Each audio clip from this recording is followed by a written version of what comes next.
하나님의 말씀은 베드로전서 2장 19절부터 25절까지입니다. 봉독을 하겠습니다. 애매히 고난을 받아도 하나님을 생각함으로 슬픔을 참으면 이는 아름다우나 죄가 있어 매를 맞고 참으면 무슨 칭찬이 있으리요. 오직 선을 행함으로 고난을 받고 참으면 이는 하나님 앞에 아름다우니라. 이를 위하여 너희가 부르심을 입었으니 그리스도도 너희를 위하여 고난을 받으사 너희에게 본을 끼쳐 그 자취를 따라오게 하려 하셨느니라. 저는 죄를 범치 아니하시고 그 입에 괴사도 없으시며 욕을 받으시되 대신 욕하지 아니하시고 고난을 받으시되 위협하지 아니하시고 오직 공의로 심판하시는 자에게 부탁하시며 친히 나무에 달려 그 몸으로 우리 죄를 담당하셨으니 이는 우리로 죄에 대하여 죽고 의에 대하여 살게 하려 하심이라. 저가 채찍에 맞음으로 너희는 나음을 얻었나니 너희가 전에는 양과 같이 길을 잃었더니 이제는 너희 영혼의 목자와 감독 되신 이에게 돌아왔느니라. 아멘. 기도하겠습니다. 하나님 아버지 감사합니다. 오늘도 주님을 예배하는 특권을 우리에게 행사할 수 있도록 우리의 심령을 주장해 주시고 우리의 발걸음을 인도해 주시니 감사합니다. 우리의 예배를 통하여 성삼위 하나님 홀로 영광 받아 주시고 한량없는 사랑과 은혜와 능력을 우리에게 허락하여 주시옵소서. 우리 구주 예수 그리스도 이름으로 감사하며 기도하옵나이다. 아멘. 성도들이 교회를 다니는 가장 큰 이유 중에 하나는 바로 하나님의 사랑 때문입니다. 그 사랑이 어떤 사랑인가? 사도 요한은 요한일서 4장 9절 10절을 통해서 이와 같이 말씀하지요. 합독하겠습니다.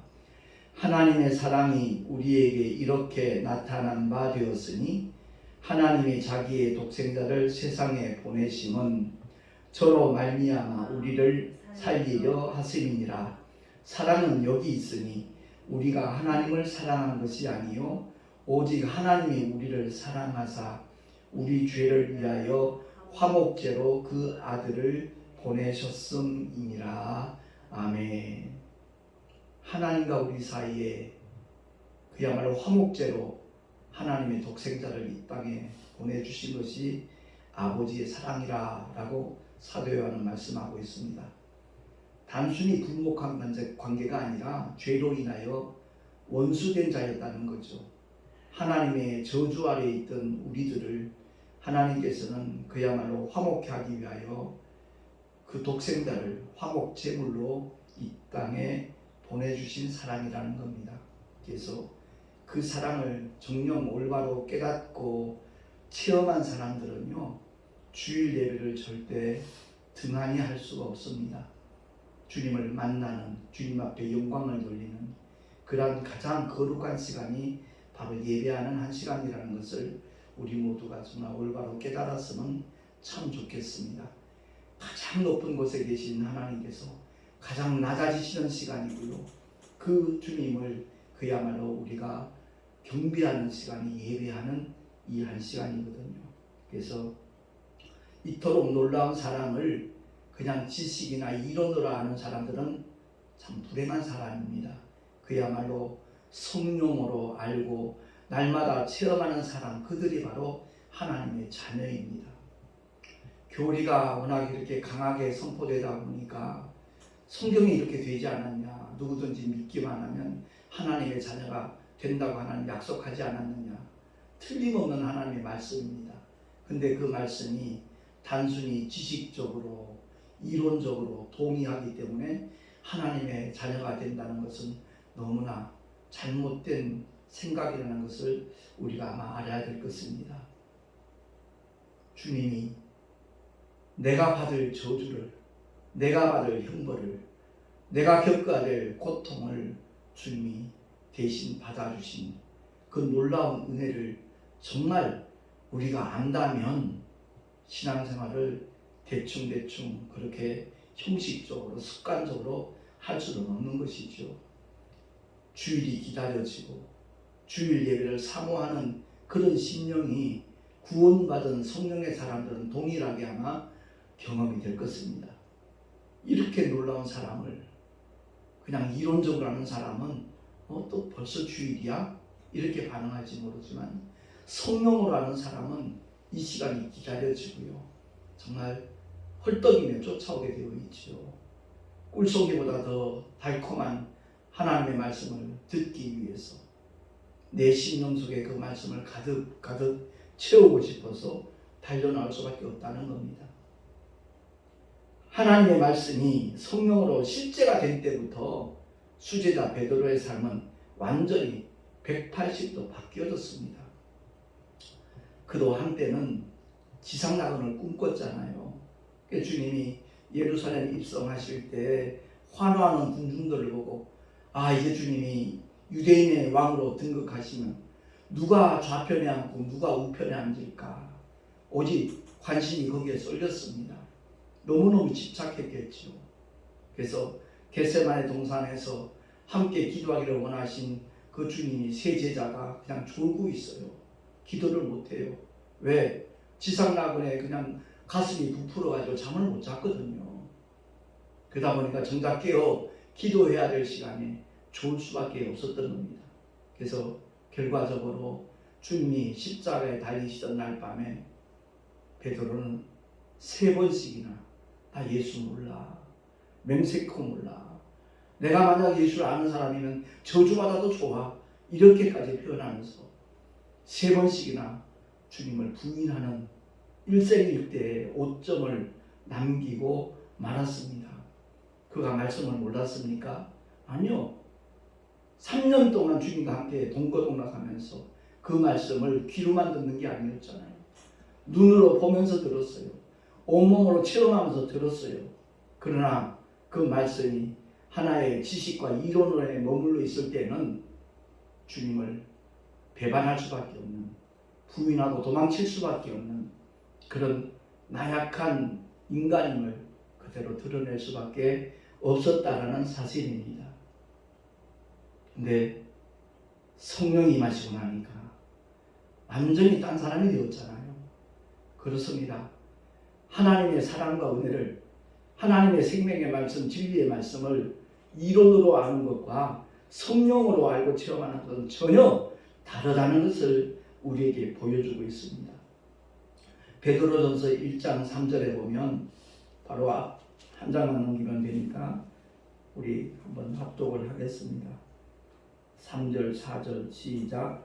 찬송하리로다. 우리 주 예수 그리스도의 아버지 하나님이 그 많으신 긍휼대로 예수 그리스도의 죽은 자 가운데서 부활하심으로 말미암아 우리를 거듭나게 하사 산 소망이 있게 하시며 썩지 않고 더럽지 않고 쇠하지 아니하는 기업을 있게 하시나니 곧 너희를 위하여 하늘에 간직하신 것이라. 아멘. 이 땅에, 이 세상에 잠시라도 소망을 뒀던 그가 부활의 산소망을 선포하고 있습니다. 하늘에 간직하신 아버지께서 우리에게 주시기를 원하시는 기업, 그 기업은 썩지 않고 더럽지 않고 결코 쇠하지 아니하는 기업이라는 것을 일깨워주고 있지 않습니까? 그렇습니다. 뿐만 아니라 베드로전서 1장 25절 말씀을 보면 제가 23절부터 읽을 테니까 25절을 합독하겠습니다.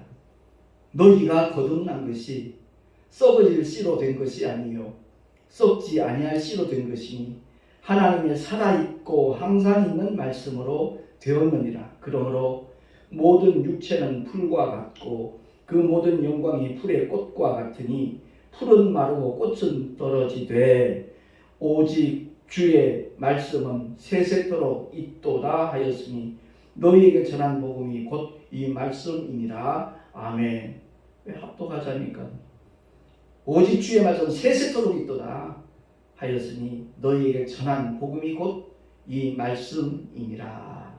그렇습니다. 한때는 이 세상의 성공을, 출세를 꿈꿨던 그가 이제는 산 소망을 선포하고 있고 뿐만 아니라 하나님의 생명의 말씀, 살아있고 항상 있는 말씀, 그 말씀이 곧 복음이다 라고 증거를 하고 있습니다. 그리고 하나님께서 우리를 위해서 행하신 일이 무엇을 보장하는 것인지 알려주는 말씀이 바로 오늘의 본문의 말씀이거든요. 그래요. 교회를 열심히 다니면서도 우리의 삶의 현장에서 늘 경험하고 확인하고 증거해야 될 하나님의 말씀에 대해서는 우리가 깜빡깜빡할 때가 많은 건지 마귀에게 속고 있는 건지 도통 분간이 안 되는 그런 현상들이 사실 많이 일어나고 있습니다.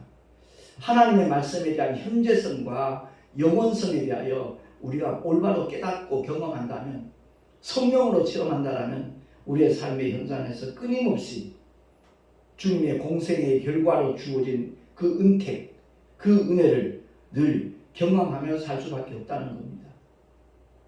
많은 사람들이 놀라운 기사와 이적들에 대해서 말하고 있지만 가장 위대하고도 영원한 복, 영원한 하나님의 능력과 축복은요, 예수의 보혈로 죄사함 받는 겁니다. 그 죄사함 받은 사람만이 갈 수 있는 곳이 천국이거든요. 그래서 주님의 공생애로 말미암아 보장받게 된 승리와 축복의 삶은요, 다름이 아니라 말씀의 현재성입니다. 모든 저주와 질병에서 벗어난 삶, 그것이 우리에게 실제가 돼야 되는 거거든요. 코로나를 위시해서 여러 가지 바이러스 질병들이 엄습을 하니까 하나같이 두려워 떨고 있고 불안해하고 있고, 심지어 감염된 사람은 한둘이 아니잖아요. 나름대로 별명들은 다 있겠죠. 그러나 하나님의 눈으로 볼 때는 그들이 하나님의 말씀의 현재성을, 그 보혈의 능력에 대한 현재성을 잊었다는 거죠. 놓쳤다는 것이죠. 분명히 베드로가 선언하잖아요. 24절 말씀 한 번 더 합독을 하겠습니다. 시작. 친히 나무에 달려 그 몸으로 우리 죄를 담당하셨으니 이는 우리로 죄에 대하여 죽고 의에 대하여 살게 하려 하심이라. 저가 채찍에 맞음으로 너희는 나음을 얻었나니. 아멘. 완료형이에요. 이미 나음을 얻었다라고 선포하고 있는 겁니다. 그렇습니다. 주님의 공생의 결과가 우리의 삶의 현실 속에서 그대로 나타나는 것, 이를 가리켜 말씀의 현재성이라고 표현을 하는 겁니다. 그 보혈의 능력에 대한 효험을 내가 이 시간 이 자리에서 경험하지 못하면서 먼 미래에 그 영원한 천국에 들어간다는 것을 어떻게 장담하는지 모르겠어요. 어느 부흥사가 말씀을 전하면서 그랬다는 거죠. 그 운집회에 있는 군중들, 성도들을 향하여 예수를 믿고 죄사함 받으신 분 아멘 합시다. 다들 아멘 하죠. 천국 간다는 확실한 믿음 가진 사람 다시 한번 아멘 하세요. 아멘 하지요. 내가 지금 어떤 질병에 걸렸든지 이 순간 깨끗하게 나았다는 사실을 믿는 사람은 다시 한번 아멘 합시다. 그랬더니 아멘 소리가 팍 줄어버려요. 그게 우리의 현실이에요. 믿노라 하면서도 하나님의 말씀에 살았고 운동력이 있음을, 좌우의 날짜는 어떤 것보다도 예리하다는 것을 지식으로는 알아요. 이론적으로는 암송하고 있어요. 그런데 정녕 그 말씀이 지금 내 몸에 이 시간 이 자리에서 역사한다는 사실을 믿는 사람의 숫자는 훨씬 적어요. 확 줄어들어 버려요. 이게 바로 이론적인 믿음 때문에 그래요. 그냥 종교적인 그런 현상에 머물러 있기 때문에 그렇다는 것을 우리가 간과해서는 안 되는 겁니다. 분명히 주님이 친히 나무에 달려서 그 몸으로 우리 죄를 담당하셨다고 했어요. 이보다 더 큰 일은 없어요. 주님이 몸이 찢어지시고 몸이 사망을 경험하시는 그 사건이 우리 영혼의 모든 문제를 해결하는 것은 주님의 몸은 곧 말씀이기 때문에 그렇습니다. 우리는 흙으로 빚어서 육신을 이루었지만 주님의 몸은 말씀이 육신이 되었어요. 영이신 말씀이, 영이신 하나님이 육신이 되어 오셨어요. 그래서 육신이 깨떨어짐으로 말미암아 우리 인간들의 영혼의 문제를 담당하는 겁니다. 처리를 하는 겁니다. 아담의 원죄, 선악과를 따먹은 불순종의 죄가 예수님의 몸이, 예수님의 육신이 나무에 달려서 깨어짐으로 말미암아 그 보배로운 피를 흘려주심으로 말미암아 인류의 모든 죄를 처리하셨음을 확실히 믿으시길 예수 이름으로 축원합니다. 이보다 더 큰 하나님의 기적은 사실은 없는 겁니다. 근데 그 엄청난 기적은 다 잘 믿어요. 근데 내가 현재 이 자리에서 육체로 경험할 수 있는 그 하나님의 능력은, 그 말씀의 현재성은 이상하게 경험하지 못하는 그런 경우가 너무 많다는 겁니다. 제가 가장 목회를 하면서 안타깝게 여기는 부분이 바로 그런 부분이에요. 저도 흙으로 빚은 똑같은 연약한 체질이에요. 그런데 저는 무엇보다도 감사한 것이 30수년 전에 그야말로 하나님의 말씀의 현재성을 바로 깨닫고 경험한 다음부터 정말 하나님의 말씀은 살았다, 운동력이 있다, 그 사실을 단 한 번도 의심해 본 적이 없거든요. 그게 얼마나 큰 축복이고 은혜라는 것을 잘 알고 있습니다. 근데 그 은혜와 축복은 어떤 특정한 사람만이 누릴 수 있는 하나님의 약속이 아님을 알기에, 그래서 이 말씀의 현재성에 대해서 오늘 증거하게 되는 겁니다. 하나님의 특별 계시, 성경을 알자. 오늘 22번째 시간인데 단순히 성경 공부라고 생각하지 마십시오.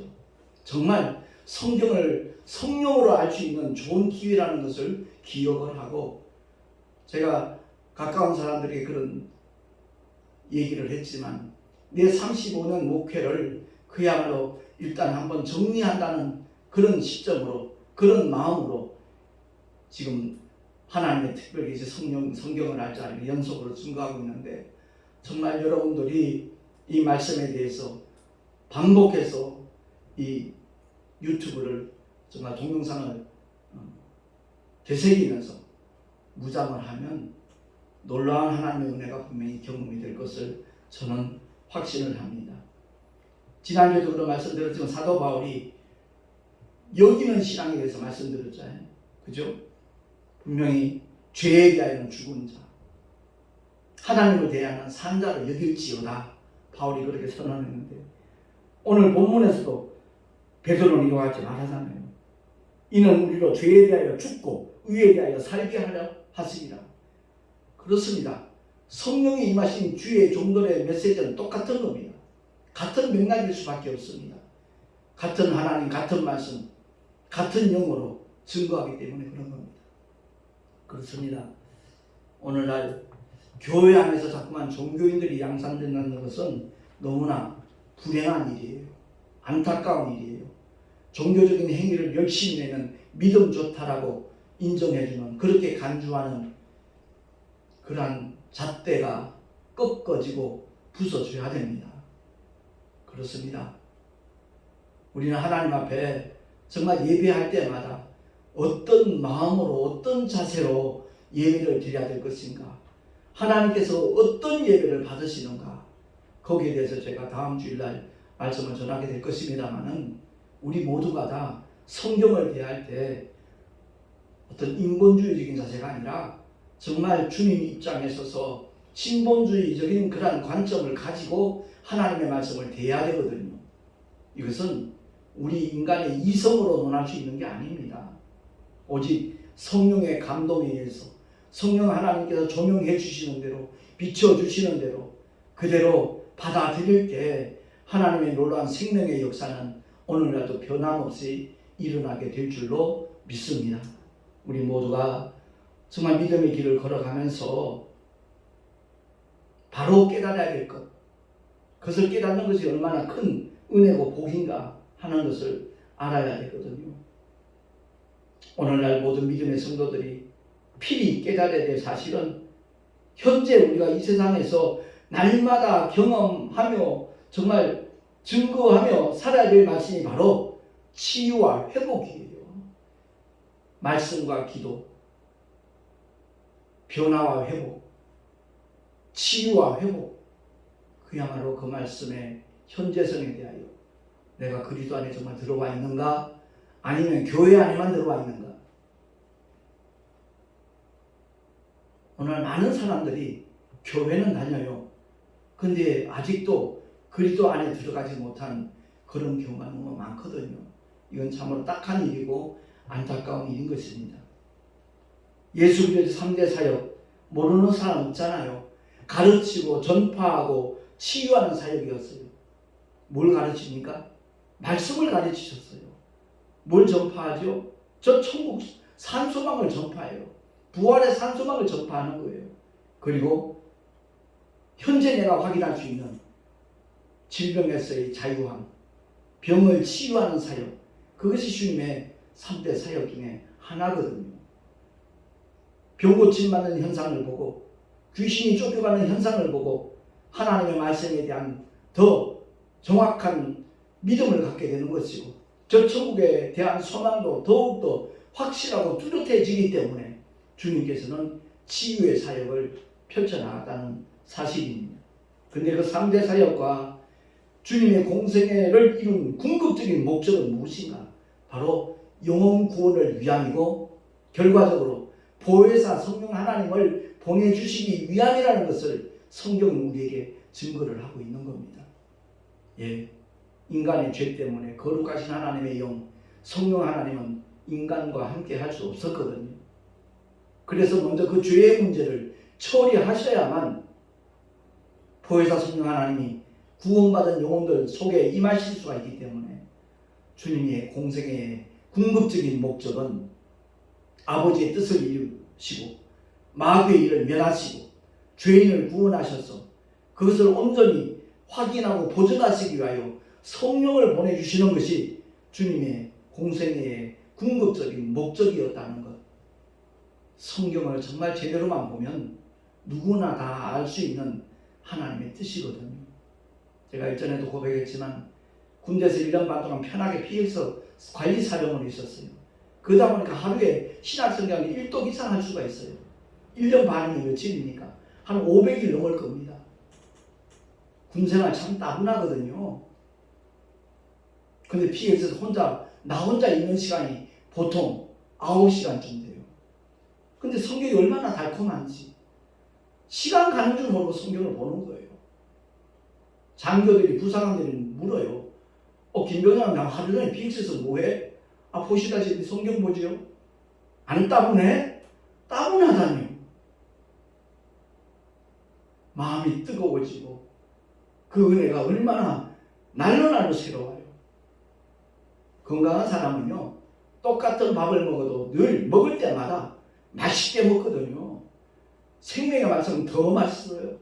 정말 기가 막히더라고요. 그래서 이렇게 말씀으로 정말 묵상을 하니까 성령 하나님께서 이 말씀들이 늘 되새김이 되도록 진리의 영신 성령 하나님이 이 말씀을 내 속에서 증거를 해주시는구나. 그 기쁨과 그 희열과 감사함은요, 이루 말할 수 없어요. 아닌 말로 개척을 그렇게 수없이 하면서 얼마나 많은 현실적인 어려움에 부딪혔겠습니까? 한 번도 포기한 적 없고 좌절한 적 없고. 왜? 하나님의 말씀이 나를 붙들고 계시기 때문에. 성령께서 위로해 주시니까 얼마든지 또 새롭게 도전할 수 있었고, 물론 8번째까지는 내가 목회 성공하려고 몸을 미쳤다는 것 지난번에 고백했지만, 그 후로부터 효성동 열방교회부터 지금까지는 오직 한 가지 목적입니다. 하나님의 생명의 말씀을 더 많은 사람들에게 나눠줘야겠다, 뿌려야 되겠다. 제 아내와 함께 우리 교인 늘리기 위해서 목회하지 말자. 한 사람이라도 더 복음의 씨앗을 뿌리는데 정말 역점을 두고 목회합시다 그랬거든요. 그리고 지금 11년이 지났습니다. 얼마나 많은 영혼들이 구원의 반열에 들어갈지 저는 가늠할 수 없습니다. 그러나 끊임없이 만나는 사람들에게 솔직히 제가 어떻게 13만 명이라는 영혼을 만날 수 있겠습니까? 택시를 안 했다면. 9년 동안 그들에게 뿌려진 그 전단지와 말씀 소책자가 어떻게 역사할지 저는 기대하면서 또 이를 위해서 날마다 기도하면서 목회를 하고 있는 사람이거든요. 그렇습니다. 주님의 3대 사역과 공생을 이루신 목적은 오직 영혼 구원이고 성령을 보내주시기 위함이라는 것을 우리가 기억을 하고, 마가복음 1장 38절 39절에 주님이 이와 같이 제자들에게 말씀하셨잖아요. 주보에 있으니까 우리 합독을 하겠습니다. 시작. 우리가 다른 가까운 마을들로 가자. 거기서도 전도하리니 내가 이를 위하여 왔노라 하시고, 이에 온 갈릴리에 다니시며 저희 여러 회당에서 전도하시고 귀신들을 내어 쫓으시더라. 아멘. 그렇습니다. 귀신이 쫓겨나는 것은 눈에 보이는 현상으로 나타나니까 주님이 전도하실 때 그 말씀의 설득력이 훨씬 커지거든요. 또 귀신들에 눌려있는 것을 주님이 용납하실 이유가 없지 않습니까? 그래서 귀신들 아래에 꼬부라져 조금 더 펴지 못하는 한 여인을 18년 만에 그를 깨끗게 한 사건도 누가복음에 소개되고 있는 것이고요. 그렇습니다. 우리 모두가 다 교회를 다니면서 하나님의 사랑과 은혜를 받았기 때문에 다닌다고 고백들을 하는데, 정말 내가 성령으로 체험하면서 경험하면서 증거하는 그런 신앙생활을 하고 있는지 한번 돌아봤으면 참 좋겠습니다. 저는 이 표현이 조금 과격하게 들릴 수 있을지 모르지만 전도하지 않는 사람은 거의 가짜라고 봐도 틀림이 없을 거다, 저는 그렇게 주장을 하고 있습니다. 어떻게 그 좋은 천국이 실제라면 사랑하는 가족들에게, 친지들에게, 이웃들에게, 벗들에게 전하지 않을 수가 있을까요? 그럼 분명히 이상한 거잖아요. 그래서 성령의 역사하심은 바로 전도할 때, 주의 복음을 전파할 때 나타난다는 것을 마가복음 16장 20절에도 그와 같이 증거하고 있거든요. 마가복음 16장 20절 말씀, 두루 전파할세, 제자들이 나가서 두루 전파할세, 주께서 함께 역사하사 말씀을 확실히 증거하시니라. 그 말씀이 바로 마가복음의 결론이거든요. 누구에게? 전파하는 자에게. 그렇습니다. 복음을 전파할 때 성령께서는 그와 함께 역사하시는 줄로 믿습니다. 영원토록 변함없는 하나님의 사랑, 그 은혜를 이론으로만 알지 말고 지식으로만 머물러 있지 말고 우리의 삶의 현장에서 성령과 함께 행동하는 우리 모두가 될 수 있기를 예수 이름으로 축원합니다. 기도하겠습니다. 하나님 아버지, 많이들 성경 공부도 합니다. 제자 훈련도 합니다. 그러나 그것이 중요한 것이 아니라 얼마만큼 하나님의 은혜를 바로 깨닫고 말씀으로 무장하고 또 그 모든 것이 성령의 인치심을 받아 보증을 받는 그러한 믿음인가. 그보다 더 중요한 것이 없다는 것을 다시 한번 오늘 말씀을 통하여 깨닫게 됩니다. 주님께서 친히 나무에 달려서 그 몸으로 우리의 죄를 다 짊어지신 것은 죄로부터 자유함을 얻도록 하시기 위함이며 모든 저주에서 속량함을 받도록 하시기 위함이며 뿐만 아니라 주께서 채찍에 맞으심으로 예수 믿고 구원받은 하나님의 모든 자녀들이 건강하게 살도록 하시기 위함인 줄로 확실히 믿습니다. 우리 이 믿음을 놓치지 않게 하시고 성령의 증거를 받으며 날마다 승리하는 삶을 펼쳐나갈 수 있도록 주님께서 역사하여 주시옵소서. 우리 구주 예수 그리스도 이름으로 감사하며 기도하옵나이다. 아멘. 교회 소식 주보를 참고하시기 바랍니다. 어제 목회자 사무신문에 이제 제가 합동통신총회에 총회장 취임한 그 인터뷰 기사가 실렸습니다. 그리고 이번 목요일 날 총회 신구 임원들과 우리 교단의 전경 총회장단의 간담회가 저 경기도 일원에서 있습니다. 참으로 수고한 구 임원들과 또 신임원들과의 어떤 친목이 아름답게 이루어지고 무엇보다도 정경 총회장관 목사님들의 어떤 조언과 가르침이 꼭 필요한 그런 간담회가 되도록 기도해 주시면 감사하겠습니다. 아까도 설교하면서 잠깐 말씀드렸지만 하나님의 특별 계시 성경을 알자 이 시리즈로 계속 말씀을 전하고 있는데 그냥 일반적인 성경 공부로 생각하시면 오해입니다. 정말 성령의 조명을 받아서 우리가 바로 성경을 알게 되면 믿음이 더욱더 커지고 강해진다는 것을 반드시 경험하게 될 것입니다. 드린 예물 위하여 잠시 기도하고 축도로 예배를 마치도록 하겠습니다. 존귀하신 주님 감사합니다. 주님을 예배할 때마다 11조와 헌물을 주님 앞에 예물로 드립니다. 이 예물 속에 담겨져 있는 주님을 향한 우리의 뜨거운 사랑의 마음, 믿음의 소망 주님께서 기억해 주시고 어디를 가든지 언제든지 주님이 함께 하시는 믿음의 증거가 삶의 현장에서 늘 나타나며 보여질 수 있도록 주님께서 은혜 위에 은혜를 더하여 주시옵소서. 하늘에 상급되게 하시고 삶의 현장에서 주님께서 예비하신 복으로 채워주시는 그 은혜까지도 경험하게 하여 주시옵소서. 이 예물이 쓰여지는 곳곳마다 주의 영광 나타나게 하시고 주의 거룩하신 생명이 공유될 수 있는 가장 귀한 복이 넘쳐나게 하여 주시옵소서. 우리 구주 예수 그리스도 이름으로 감사하며 축복하며 기도하옵나이다. 아멘.